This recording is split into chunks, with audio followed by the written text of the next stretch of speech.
Well, Nathan, Olivia Chow is blaming that botched snow response on bad contracts and a lack of oversight by city staff. The question now for council is whether they can fix it before next winter hits.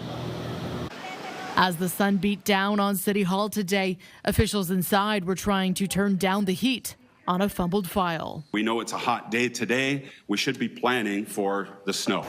Snow that back in February ground the city to a halt.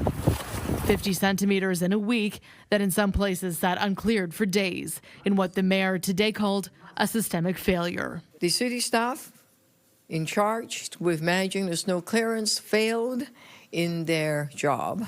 Audits and investigations have since revealed dozens of deficiencies.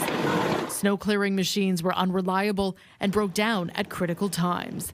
Systems showed that routes had been cleared even when they were reburied or missed. And the city lacked surge capacity in staffing and equipment. I think residents see the city having a plan that really relies on Mother Nature just to sort of warm up and get to spring rather than actually being able to do the job.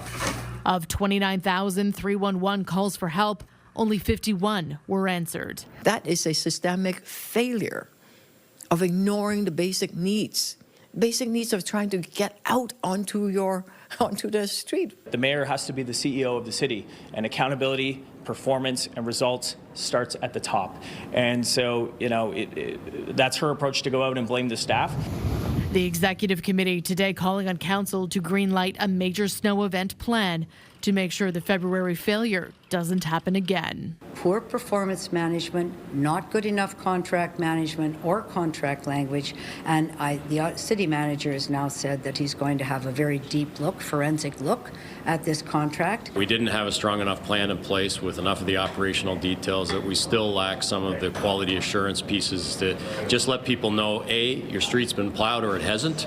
Those are things that we needed to fix, and we're going to have to go fix them right now, and that's something that probably should have been done earlier. Because this heat wave won't last forever, and before the city knows it, Toronto will once again find itself in the middle of another big dig. One of the issues identified with the contracts was that they were structured around snow plowing and salting.